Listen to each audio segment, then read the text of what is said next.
Most people believe poverty begins with a lack of money, but in reality, it begins much earlier. In the invisible world of emotions, long before the bank account is empty, the mind has already accepted limitation. Negative feelings quietly become a mental prison, locking people in patterns they repeat for years without realizing what's happening. Fear, doubt, guilt, resentment, and frustration do not simply appear during hard times. They shape how a person thinks, decides, and acts every single day. When these emotions are left unmanaged, they become the silent directors of life, determining what risks are taken, what opportunities are ignored, and how much effort is invested in growth. Fear is often the first wall of this prison. It convinces people to stay where they are because the unknown feels dangerous. Fear whispers that trying something new might lead to embarrassment, loss, or failure. Over time, this fear conditions the mind to choose safety over progress. People stop applying for better opportunities, stop learning new skills, and stop believing in their ability to adapt. The tragic part is that fear rarely disappears on its own. When it is obeyed once, it demands obedience again, growing stronger with each retreat until it becomes a permanent state of mind. Doubt works alongside fear, reinforcing the same limitation in a more subtle way. Doubt questions ability, worthiness, and timing. It tells people they are not ready yet, not smart enough, not connected enough, or not lucky enough. This internal conversation happens quietly, but its impact is massive. Decisions become smaller, actions become slower, and ambition shrinks. Instead of asking how something can be done, the mind searches for reasons why it won't work. This mental habit drains creative energy and replaces it with hesitation, keeping people stuck in cycles of preparation without progress.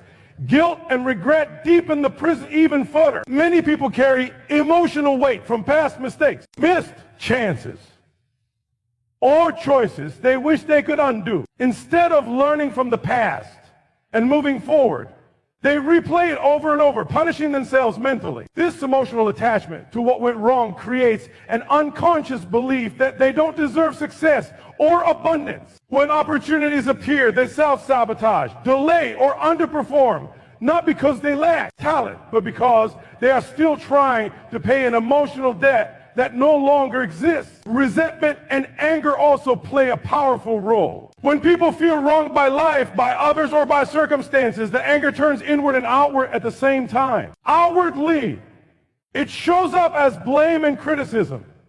Inwardly, it poisons motivation and focus. Energy that could be used for building skills or creating value is wasted on replaying arguments, injustices, and disappointments. Over time, resentment becomes an excuse to stay stagnant because moving forward would require letting go of the story that explains why things are not working. What makes negative feelings so dangerous is that they feel justified. They often arise from real experiences, real pain, and real challenges.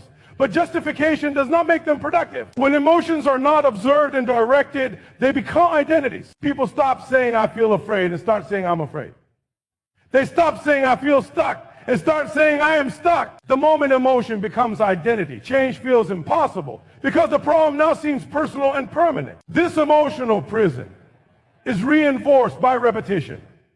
The mind learns through repeated emotional states, not logic. When negative feelings dominate daily life, the subconscious accepts that as normal. Eventually, the body resists any attempt to change because unfamiliar emotions feel unsafe. Growth then triggers anxiety. Progress feels uncomfortable. And success itself can feel threatening. Without understanding this, people unknowingly protect the very emotions that are holding them back. Escaping this prison begins with awareness. Negative feelings are signals, not commands. They indicate internal conflict, not external truth. The moment a person learns to observe emotions without obeying them, power begins to return. Instead of reacting automatically, they create space between feeling and action. In that space, new choices become possible. Discipline starts internally, not externally, and emotional mastery becomes the foundation for every form of success. When negative feelings are challenged, questioned, and redirected, they lose their grip. Fear turns into alertness. Doubt turns into curiosity, and frustration becomes fuel. The prison door was never locked from the outside. It was held shut by unconscious emotional habits. The moment those habits are exposed, The mind begins to expand, and possibilities that once seemed unreachable start to feel realistic, attainable. Inevitable comfort is one of the most dangerous illusions people ever accept because it disguises itself as safety while quietly stealing potential. The human mind is wired to seek familiarity, not growth, and once a routine feels predictable, it feels secure, even if it produces nothing but stagnation. This is how the comfort zone becomes an invisible enemy. It does not attack openly or create obvious pain. Instead, it slowly convinces people that where they are is good enough, that waiting is wiser than risking, and that change can always happen later.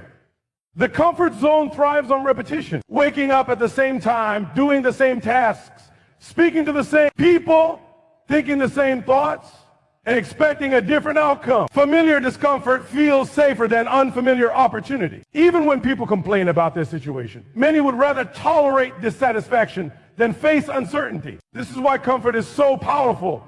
It doesn't demand excellence. It only demands that nothing changes. One of the most destructive aspects of comfort is how it rewrites ambition.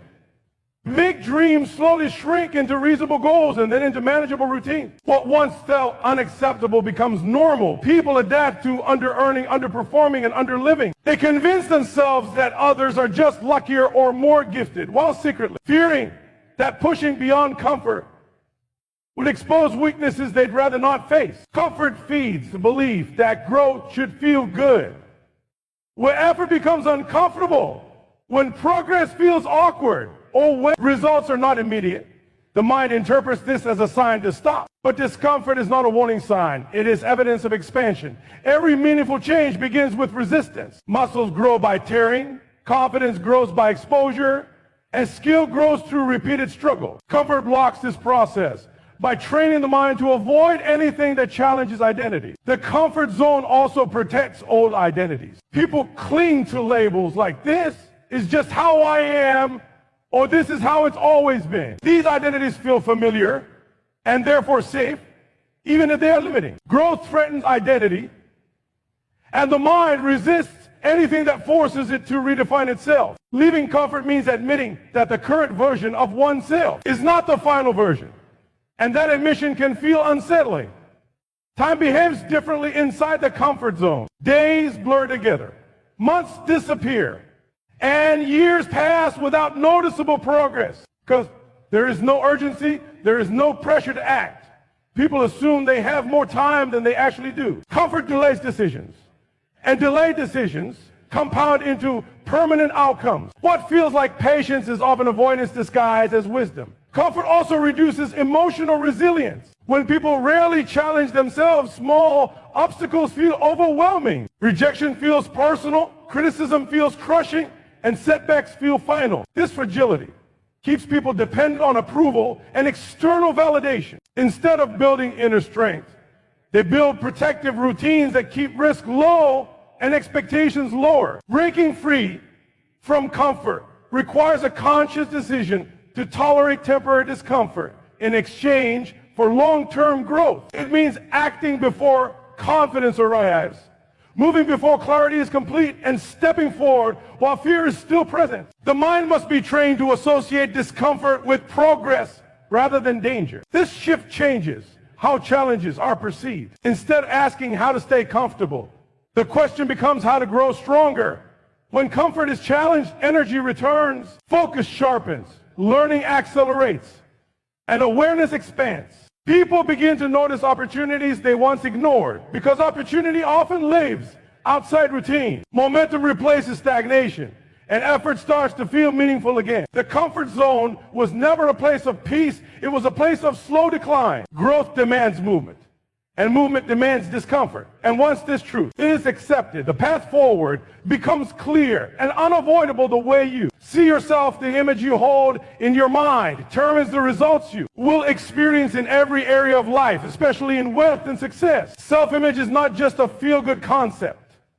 It is the blueprint your mind follows, the internal map that guides decisions, behaviors, and action. People who remain poor often do so not because they lack opportunity, resources, or talent, but because they have not built an internal image of abundance, capability, and possibility. Every decision they make is filtered through a limited self-image, a mental lens that tells them what they can or cannot achieve, what they deserve or do not deserve, and what is safe versus impossible. This image is invisible, yet it is the most powerful determinant of reality. The problem is that most people never consciously create their self-image. They allow it to be formed passively by external influences, family, culture, media, school, friends, and past experiences. Every comment of doubt, every negative label, every failure that is repeated internally contributes to a self-image that is small, constrained, and cautious. When the mind absorbs these messages over time, it begins to operate automatically under the assumption that the person is not capable of more without realizing it. Individuals start behaving in ways that conform perfectly to the limited self-image. They may think they are aiming high, but their actions will always match what they unconsciously believe about themselves. Self-image governs behavior, subtle, often unnoticed ways. People do not consciously ask themselves, will this action support my success? They unconsciously ask, is this safe for me? Is this who I am?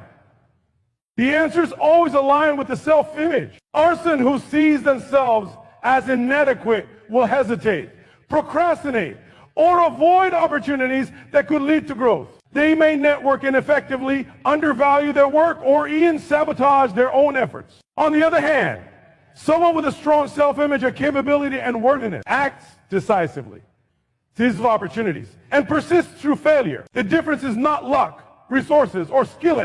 Is the self-image directing the action. Many people confuse effort with results. They may work hard, attend courses, read books, and listen to advice, yet the results never match the effort. This is because the self-image has a much stronger influence than knowledge or effort. The subconscious mind always interprets reality in a way that validates the current self-image. A person may consciously want a higher income, but if their subconscious self-image sees them as limited, their actions will unconsciously undermine their goal. They will settle for less, accept obstacles as permanent, and unconsciously avoid behaviors that could change their circumstances. Knowledge alone cannot override a self-image that is built on doubt, fear, or limitation. Changing the self-image is neither quick nor easy because it requires rewriting the internal blueprint that has been reinforced over years or decades. It demands conscious attention, repetition, and emotional engagement. Every new thought, every deliberate visualization, and every act of confidence rewires the mind incrementally. The new self-image does not appear magically, but gradually begins to influence behavior until the person starts taking actions that align with the desired identity. The more the individual behaves in alignment with the new image, stronger the self-image becomes.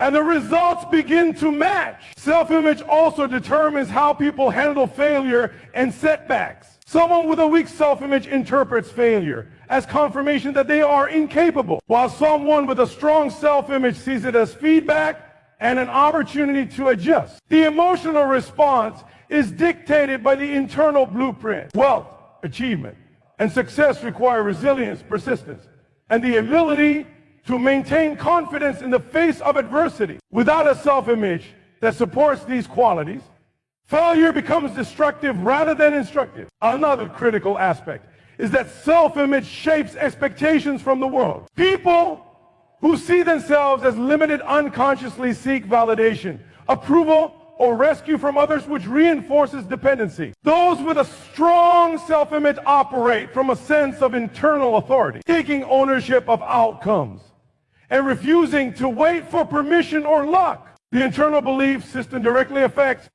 relationships, decision-making, risk tolerance, and ultimately financial outcomes. The person who believes in abundance acts in ways that attract abundance. The one who doubts themselves acts in ways that repel opportunity, often without realizing it. Self-image is also intimately tied to emotion. Feelings of fear, inadequacy, procrastination, and hesitation are direct signals of a self-image that does not support higher goals until the inner image is expanded to match ambition. External efforts are often inconsistent, scattered, or sabotaged to change results. The internal identity must change first. Every breakthrough, every step into wealth and success is preceded by an eternal upgrade of the self-image. The mind does not achieve what it does not first imagine, and it does not imagine what it does not first believe. Most people live their lives reacting to circumstances instead of creating them. They wait for opportunity to knock, for luck to arrive, or for someone else to fix their problems, believing that external conditions will determine their future. This reactive mindset is one of the primary reasons people remain poor or stuck year after year. Life does not respond to complaint, hesitation, or blame.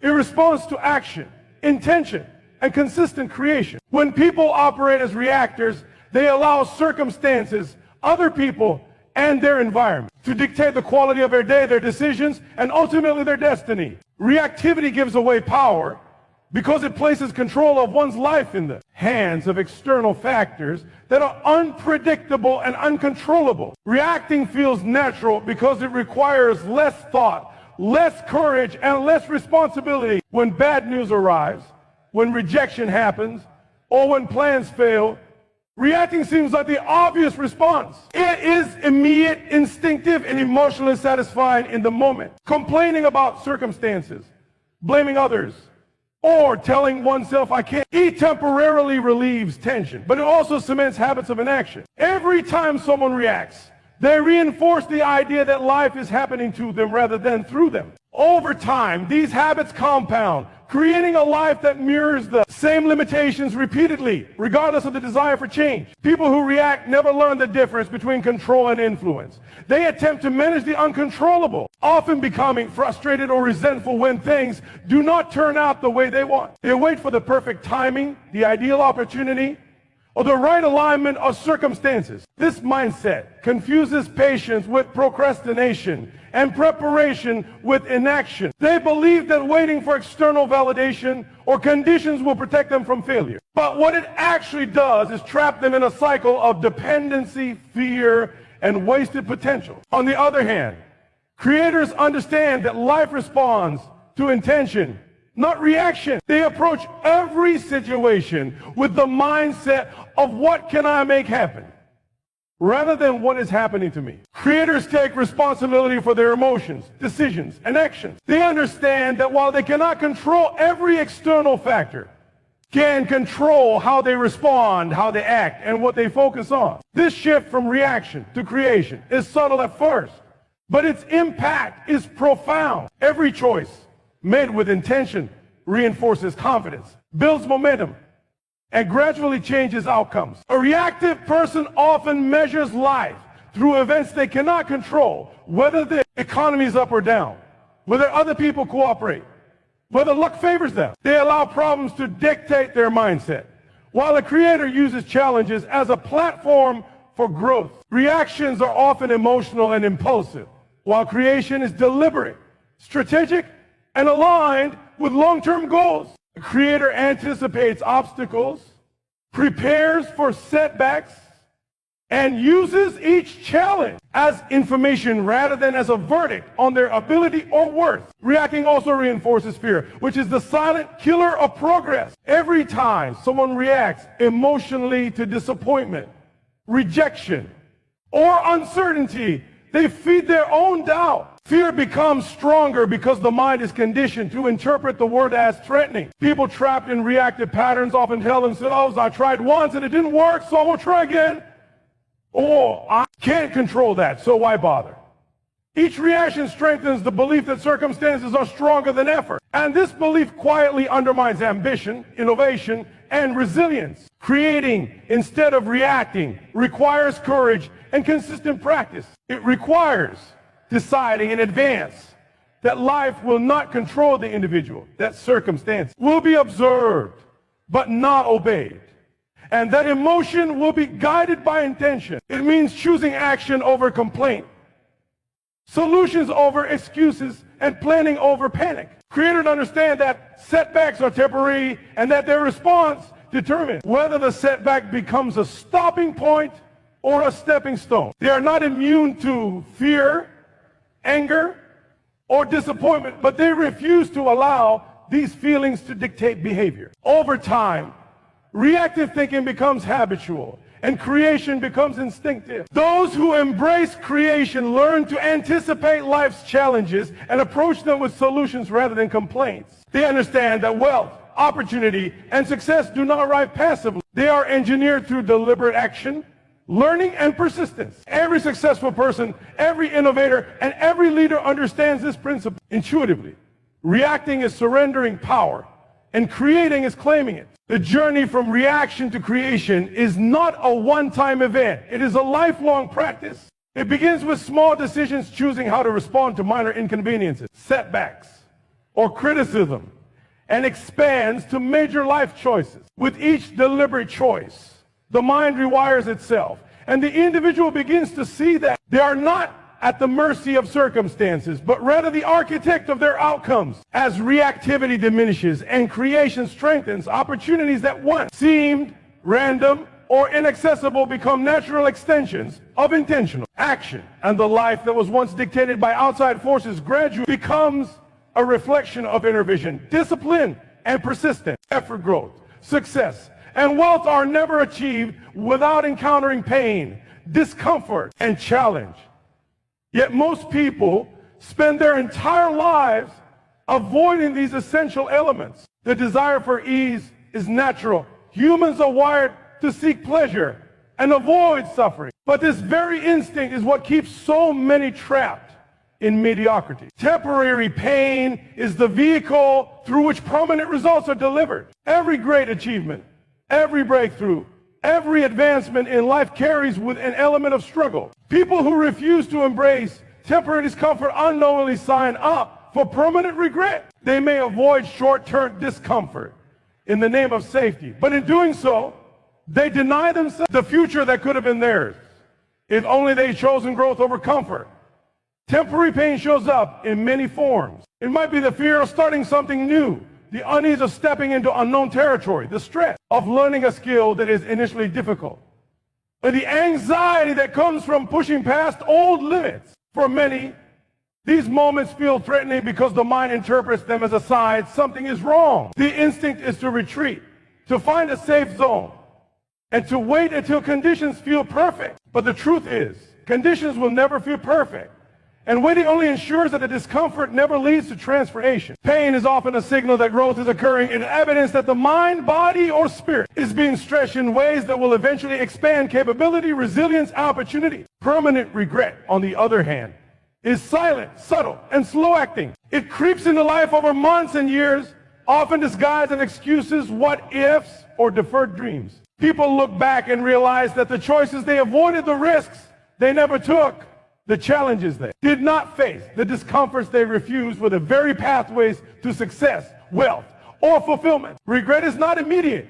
It builds incrementally as the mind rationalizes avoidance and labels fear as prince. What begins as a refusal to tolerate temporary pain eventually calcifies into a life defined by limitations and missed opportunities.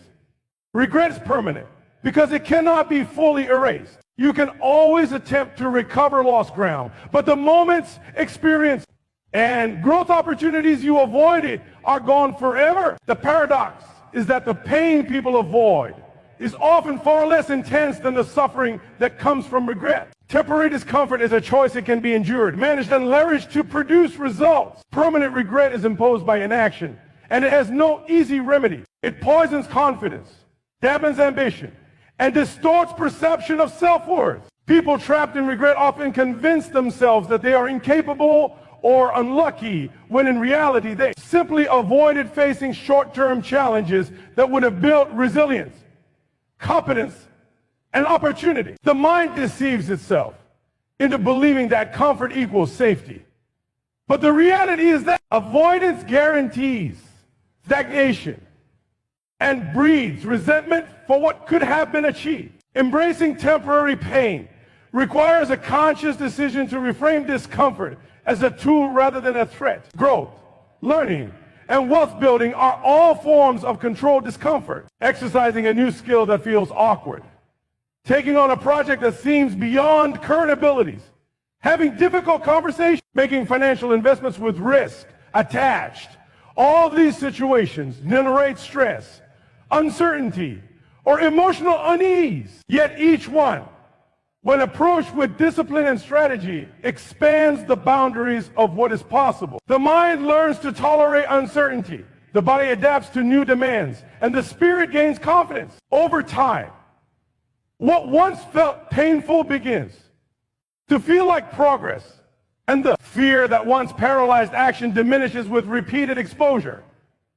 The people who succeed are rarely those who avoid pain. They are the ones who have mastered the ability to act despite it. They understand that short-term discomfort is temporary, measurable and manageable, while missed opportunities and unfulfilled potential last a lifetime. They see challenge as a teacher rather than a threat, setback as feedback rather than a verdict, and pressure as a signal to grow rather than a reason to quit. Every decision to endure temporary discomfort compounds into skill, strength, and opportunity. Every time fear or frustration arises, it becomes a chance to reinforce resilience and deepen self-trust. Avoiding pain is, in essence, choosing a slower, harder, and more painful path later in life. The mind will create justifications, rationalizations, and stories to make avoidance feel acceptable. But these narratives mask the truth.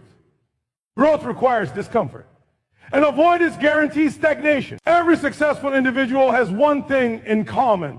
They learned to tolerate temporary discomfort long before the rewards arrive. They understood that pain is not the enemy. In fact, it is the gatekeeper, the necessary test that determines whether desire, ambition, and potential can transform into reality. Understanding this principle fundamentally changes how a person approaches life. Pain becomes purposeful, challenges become invitations, and fear becomes a sign that growth is near. The discipline to face temporary discomfort consistently separates those who achieve greatness from those who merely dream about it. When temporary pain is accepted as part of the process rather than something to be avoided, the trajectory of life shifts dramatically, and the cycle of regret is replaced with a cycle of progress. Learning and results emotional mastery is the single most powerful skill a person can develop, and yet it is one of the most neglected. Most people allow their feelings to dictate their actions, their decisions, and ultimately the trajectory of their lives. They wake up reactive, overwhelmed by moods they cannot control, swayed by criticism, consumed by fear, and paralyzed by doubt. The truth is that in 2026 and beyond, emotional mastery will be more valuable than technical skill, education, or even natural talent, because the world will reward those who can remain clear, focused, and intentional regardless of circumstance. People who fail to master their emotions surrender power every day without realizing it. And this subtle surrender accumulates into lost opportunities, delayed growth, and unfulfilled potential. Emotions are powerful because they are immediate and visceral. Fear tightens the chest, doubt clouds the mind, anger raises the blood pressure, and sadness drains energy. Left unmanaged, these states become habitual, creating patterns that repeat automatically and unconsciously. The majority of people are ruled by these patterns. They react to small setbacks with frustration, to criticism with defensiveness, and to uncertainty with hesitation. This reactive mode is comfortable in the sense that it feels natural, but it is crippling in its effects. Emotional reactions are immediate and often irrational, while the consequences of these reactions play out over time, shaping careers, relationships, and financial outcomes in profound ways. The person who cannot manage emotions will consistently make choices that sabotage progress, often while believing they are being logical or reasonable. Mastery over emotion is not about suppressing or ignoring feelings. It is about understanding and directing them. Every emotion carries information. Fear signals an opportunity to grow. Doubt signals a need for preparation. Frustration signals that current methods are insufficient. And excitement signals alignment with purpose. The difference between a reactive person and a person of emotional mastery is the ability to interpret these signals accurately and act intentionally rather than automatically. Instead of allowing fear to stop them, the emotionally disciplined individual asks, what is this fear teaching me? Instead of why is this happening to me? Instead of allowing doubt to paralyze action, they ask, what steps can I take to gain clarity? Rather than retreating. This subtle but critical shift transforms emotions from obstacles into tools, creating a feedback loop that fuels growth rather than inhibition. Emotional mastery also requires taking responsibility for the energy one brings into every situation. Many people blame circumstances, other people, or external conditions for how they feel. They claim, I can't focus because my boss stressed me out, or I feel defeated because the economy is bad. This approach is the hallmark of a reactive life, allowing external conditions to dictate internal states. A person of emotional mastery recognizes that while external events may trigger emotion, the way they respond is a choice. They learn to create a mental pause between stimulus and response, a moment in which they can choose intention over impulse. In this pause, power is reclaimed. Decisions begin to reflect strategy rather than mood, and behavior aligns with goals rather than emotional whims. Another essential aspect of emotional mastery is resilience under pressure. Life is unpredictable. Markets fluctuate, relationships strain, health challenges arise, and opportunities can appear and disappear in an instant. People who have not mastered their emotions are tossed like leaves in the wind, reacting to every gust with fear, anger, or despair. Emotional mastery provides stability, a calm center from which clear decisions can be made even when everything around is chaotic. This stability is what separates those who succeed consistently from those who drift from opportunity to opportunity without ever achieving their potential. Emotional discipline allows a person to keep momentum when most would stall, to take risks when most would retreat, and to persevere when most would quit.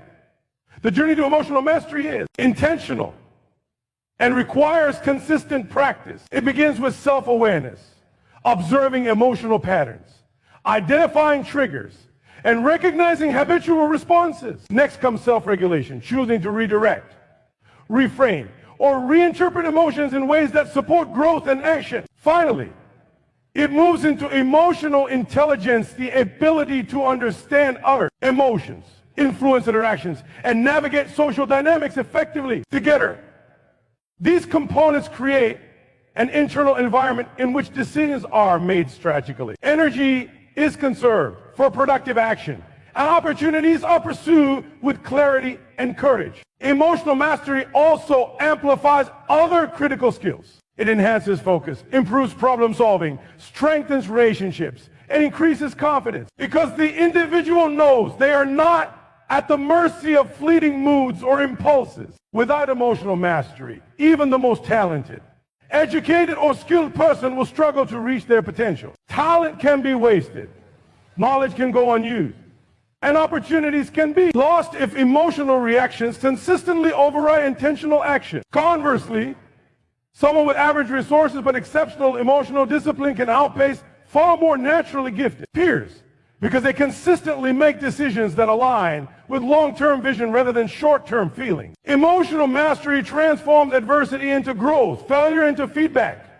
and discomfort into preparation. It is not a luxury. It is the foundation for all achievement, wealth, and fulfillment. In essence, emotional mastery is the new currency of success. Those who learn to lead their emotions rather than be led by them will dominate opportunity, shape their futures intentionally, and maintain momentum regardless of external chaos. It is a skill that compounds over time. The more it is practiced, the stronger it becomes. The more resilient the individual grows, and the more consistent their results. Emotional mastery does not make life easier in the sense of removing challenges, but it makes life infinitely more navigable, empowering, and rewarding because the person who masters their internal state can turn any circumstance into a stepping stone, any obstacle into an opportunity, and any negative feeling into a guide toward action and growth.